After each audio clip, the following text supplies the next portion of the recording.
दबिश दी है।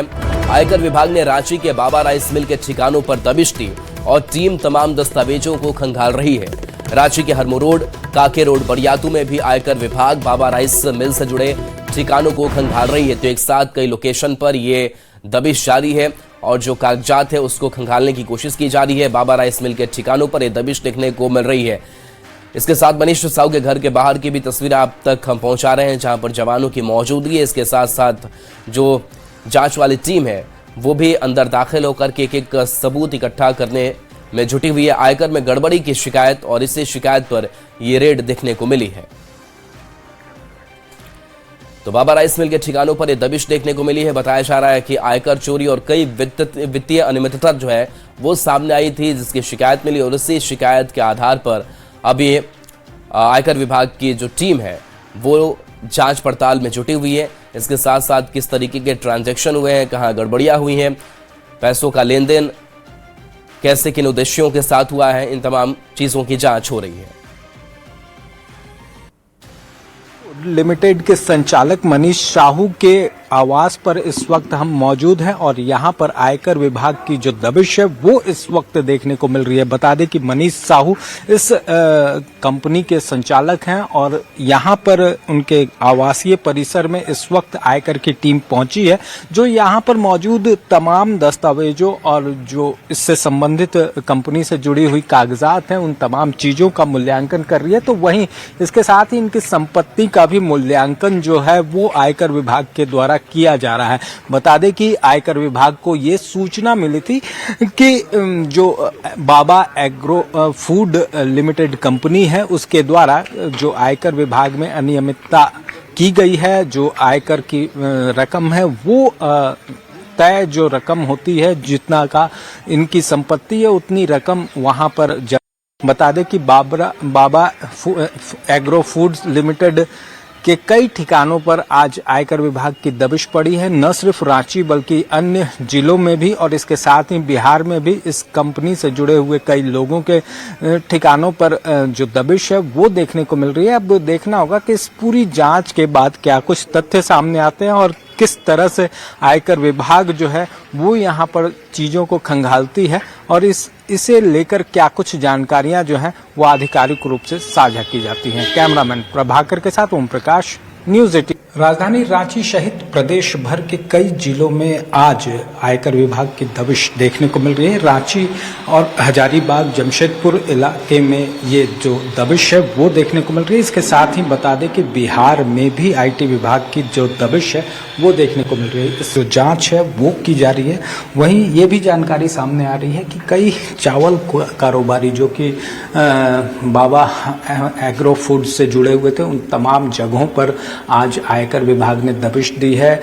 जो चीज़ें सामने आ रही हैं उसके अनुसार कुछ अहम दस्तावेज जरूर आयकर विभाग के हाथ लगे हैं और सहित जो संपत्ति से जुड़े हैं इन तमाम चीज़ों की जांच जो है वो इस वक्त की जा रही है। देखना होगा कि इस पूरी जांच में क्या कुछ चीज़ें सामने आती हैं, लेकिन फिलहाल जो तफ्तीश है, जो जांच का दायरा है वो फिलहाल हर जगह देखने को मिल रहा है।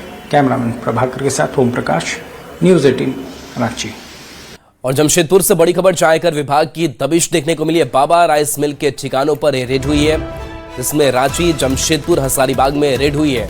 बिहार के भी कुछ जिलों में छापेमारी की खबर है। टीम दस्तावेजों की जांच कर रही है। संबंधित स्थानों पर पुलिस बल भी तैनात किए गए हैं। आयकर में गड़बड़ी की शिकायत और शिकायत के बाद विभाग ने ये रेड डाली है। तो रांची, जमशेदपुर, हजारीबाग और इसके साथ साथ बिहार में भी कुछ जिलों में ये छापेमारी चल रही है। आप समझ सकते हैं कि झारखंड से बिहार और बिहार के भी कई इलाकों में छापेमारी आने की ये नेटवर्क कहीं बड़ा था। आशीष हमारे साथ न्यूज़ 18 संवाददाता फोन लाइन पर है। आशीष, आयकर विभाग की दबिश देखने को मिल रही है, आपके पास क्या अपडेट इस रेड को लेकर? क्योंकि पूरे झारखंड में आयकर विभाग की जो दबिश है वो लगातार बरकरार है और जमशेदपुर शहर में भी आपको बता दूं कि लोहा कारोबारी और सीए चार्टर्ड अकाउंटेंट है मनोज चौधरी, उनके आवास, उनके कंपनी 3 जगहों पर बिष्टुपुर थाना, जोगसलाई और आदितपुर में ही लगातार सुबह से 8 सदस्य टीम जो है आयकर विभाग की वो छापेमारी की हुई है और पूरी तरह से जांच की जा रही है। लगातार कहीं ना कहीं आय से अधिक संपत्ति छिपाने को लेकर कई मामले को लेकर जो है आयकर विभाग सुबह से ही ये दबिश बनाई हुई है। हालांकि जो उनका बंगला है वो पूरी तरफ से सील कर दिया गया है और जो भी परिवार के लोग हैं उन्हें अंदर रखा गया है। मोबाइल, लैपटॉप, जितने भी सामान है वो जब्त कर लिए गए हैं और लगातार जो है ये कार्रवाई की जा रही है। कहीं ना कहीं आय से अधिक संपत्ति और कई मामलों को लेकर ये दबिश की जा रही है। हालांकि जैसे ही आयकर विभाग की छापेमारी हुई तो तमाम जो बड़े व्यापारी है उनमें हड़कंप देखने को मिल रहा है। जी चलिए, शुक्रिया इस अपडेट के लिए आपका आशीष। और ओम प्रकाश हमारे साथ न्यूज 18 संवाददाता जुड़े हुए हैं। ओम प्रकाश, दायरा काफी अब ज्यादा बढ़ चुका है क्योंकि रांची की तस्वीरें आपने दिखाई, उसके साथ साथ जमशेदपुर, हजारीबाग और बिहार के भी कई जिले इसमें शामिल हो चुके हैं। अब तक की कार्रवाई रेड में क्या कुछ इनपुट्स निकलकर सामने पाया? जी बिल्कुल, बात करें तो बाबा फूड एग्रो जो लिमिटेड कंपनी है वो वहां पर आज आयकर विभाग की दबिश पड़ी और इस पूरे मामले में कई अहम जानकारियां जो हैं वो आयकर विभाग को मिली है। खासतौर से जो वित्तीय अनियमितता से जुड़े हुए कई अहम जानकारियां जो हैं वो आयकर विभाग को मिलने की सूचना है। तो दूसरी तरफ जो संपत्ति से रिलेटेड कई दस्तावेज हैं वो भी आयकर विभाग को मिले हैं। हालांकि अभी तमाम चीजों का आकलन किया जा रहा है, तमाम चीजों का चेक एंड बैलेंस किया जा रहा है कि क्या कुछ जो इसका इनकम था इस कंपनी का और क्या कुछ इसका ट्रांजैक्शन था, इन तमाम चीजों को बारीकी से जो आयकर विभाग की टीम है वो जांच कर रही है और उस जांच के बाद जो अहम जानकारियां हैं वो छनकर सामने आएगी। खासतौर से बात करें तो सुबह से ही यहां पर आयकर विभाग की टीम पहुंची हुई है। रांची में 4 लोकेशन इस वक्त जो है जो सामने आए हैं वहां पर आयकर विभाग की टीम जो है वो अपनी दबिश दे रही है, जिसमें कि नगड़ी, कांके, बरियातू और हरमू रोड का इलाका जो है वो शामिल है। और इन तमाम जगहों से कई जो चीजें हैं, खासतौर से जो दस्तावेज हैं, वहीं कई जो कैश के ट्रांजैक्शन हैं वो तमाम चीजें जो हैं वो मिली हैं और जिनका मूल्यांकन जिन्हें फिलहाल जो है वो चेक एंड बैलेंस किया जा रहा है, जिसके बाद चीजें जो हैं आधिकारिक रूप से सामने आने की उम्मीद है। फिलहाल आयकर विभाग के अधिकारी इस मामले में इस जुड़ी जानकारी जो है फिलहाल आधिकारिक रूप से सामने नहीं ला रहे हैं, लेकिन उम्मीद है कि जैसे ही ये जो रेड खत्म होती है तो उसके बाद तमाम चीजें जो हैं वो सामने आएंगी, जिसके बाद ये पता चलेगा किस तरह से वित्तीय अनियमितता हुई है और क्या कुछ इस कंपनी से जुड़े हुए जो फॉल्ट थे उसकी शिकायत जो मिली थी उसमें कितनी सत्यता है। जी बिल्कुल, तो आयकर की तरफ से जानकारी आने में और इंतजार थोड़ा लगेगा। चलिए, बहुत बहुत शुक्रिया फिलहाल इस अपडेट के लिए आपका। तो देखिए, एक साथ कई ठिकानों पर जो आयकर की छापेमारी है वो चल रही है। हालांकि अभी जो आयकर की टीम है वो बहुत कुछ बताने से बच रही है। चलिए बढ़ते आगे। झारखंड के नेता प्रतिपक्ष बाबूलाल मरांडी ने राज्य में बढ़ते अपराध को लेकर हेमंत सरकार पर निशाना साधा। बाबूलाल मरांडी ने सोशल साइट एक्स पर पोस्ट कर लिखा कि अगर आप झारखंड में रहते हैं और एक सफल व्यवसाय चलाते हैं तो सावधान हो जाइए और अपने लोगों को घर से बाहर मत निकलने दीजिए, क्योंकि सरकार नागरिकों की सुरक्षा की जिम्मेदारी लेने से साफ इनकार कर चुकी है। अपने परिवारजनों की सुरक्षा अब आपकी जिम्मेदारी है। यहाँ कारोबार कर रहे हैं तो अपहरण होने पर फिरौती देकर छूटने और यदाकदा गुंडे ही नई पुलिस से भी भयादोहन कराने के लिए तैयार रहिए। अगर आप झारखंड में रहते हैं और आदिवासी हैं तो शिक्षा की उम्मीद छोड़ दीजिए और अपनी जमीनों को अवैध घुसपैठियों से बचाने के लिए लगातार संघर्ष करने को तैयार रहिए। और अगर आप झारखंड में रहते हैं तो मुख्यमंत्री या सरकार से किसी भी नीति या न्याय की उम्मीद करना छोड़ दीजिए। बस उनके विदेशी दौरों और शॉपिंग टूर की सफलता पर बधाई संदेश देना मत भूलिए। अब देखिए, बाबूलाल मरांडी के सोशल मीडिया पोस्ट पर कांग्रेस ने पलटवार किया है। कांग्रेस ने कहा है कि बाबूलाल जी के पास अब कोई काम नहीं बचा है। वो सरकार के अच्छे काम करने पर भी सवाल उठाते हैं। जब सरकार अपराधियों पर नकेल कसती है तब भी सवाल उठाते हैं।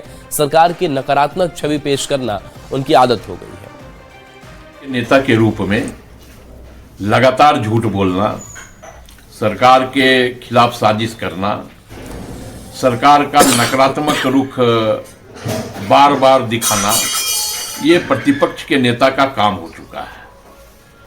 यही बाबूलाल जी हैं जब अपराधी के इनकाउंटर पे सड़क पे उतरते हैं, हमेशा प्रशासन को कटघरे में खड़ा करते हैं। तो बाबूलाल जी बताएं कि क्या अपराधी को गिरफ्तार करना चाहिए या नहीं? क्या अपराधी को गिरफ्तार करना उचित नहीं है?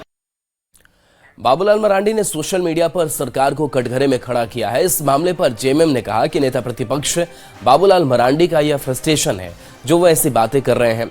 मुख्यमंत्री की लोकप्रियता से वह घबरा गए हैं। बाबूलाल जी हताश और निराश हो चुके हैं, क्योंकि माननीय हेमंत सोरेन जी का कद और व्यक्तित्व इतना ऊंचा हो चुका है कि बाबूलाल मरांडी जी अब पसगांव में भी नहीं आ पाएंगे। उनकी तुलना भी नहीं हो सकती है हेमंत सोरेन जी से।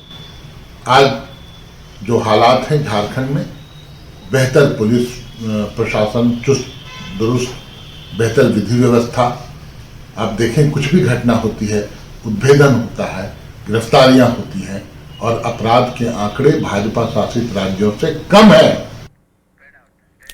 नगर निकाय चुनाव की रणभेरी बच चुकी है, तो वहीं आदर्श आचार संहिता भी लागू हो चुकी है।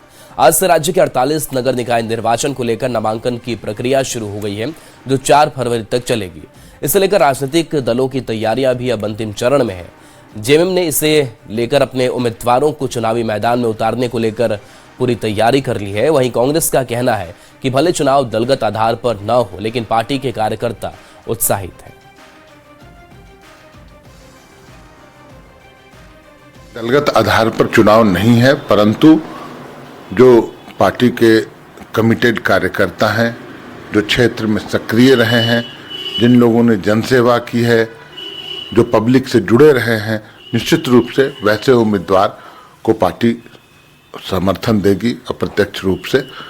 क्योंकि सिंबल तो है नहीं, इसलिए पार्टी एक आम राय बनाएगी कि हाँ, कोशिश यही रहेगा कि हर वार्ड में एक पार्टी समर्थित उम्मीदवार हो और वो पार्टी का डेवोटेड कार्यकर्ता हो। हम लोगों की भी पूरी तरह से तैयारी है। पार्टी भी पूरी तरह मुस्तैदी के साथ निकाय चुनाव में उतरने को तैयार खड़ी है और हमारा एक प्रयास होगा कि ठीक है, नामांकन आज से शुरू है, लेकिन एक एका का प्रयास हम लोग भी चाहते हैं कि हो अपने लोगों के अंदर, ताकि अधिक से अधिक वार्ड हम लोग जीत पाएं और हम लोगों का पूरी मजबूती के साथ निकाय चुनाव के लिए हम तैयार करें। रामगढ़ में नगर निकाय चुनाव को लेकर आज से नामांकन की प्रक्रिया शुरू होगी। नामांकन 4 फरवरी तक किया जा सकेगा। रामगढ़ नगर परिषद में कुल 32 वार्ड हैं, जिनमें से अध्यक्ष का पद एसटी महिला वर्ग के लिए आरक्षित किया गया है, जबकि महिलाओं के लिए 15 सीट आरक्षित किए गए हैं। नगर परिषद क्षेत्र में कुल 98 बूथ बनाए गए हैं। परिषद क्षेत्र में 97,698 मतदाता है। नगर पालिका क्षेत्र के 32 वार्ड में आदर्श आचार संहिता एमसीसी लागू हो चुकी है और हमारे यहाँ एक नगर परिषद अध्यक्ष का चुनाव होना है और 32 वार्ड के वार्ड सदस्यों का चुनाव होना है। यही प्रक्रिया। नॉमिनेशन में कितने पेपर पत्र लेने हैं, अभ्यर्थियों को क्या क्या पेपर देने हैं, तो विभाग में विस्तृत रूप से हम लोग को प्रशिक्षण दिया गया था, जिसमें आरओ भी गए थे, लेकिन कर्मी लोग वहाँ नहीं थे, तो हम लोगों ने उसके लिए आज एक बैठक स्पेशल भी रखा है। इसमें प्रशिक्षण में इनको बारीकियों से सब चीज़ बता रहे हैं कि कैसे आपको नॉमिनेशन लेना, ताकि त्रुटि ना हो और सही तरीके से, स्वच्छ और निष्पक्ष तरीके से हम लोग चुनाव करा सकें। उसके लिए हम और चलिए एक छोटे से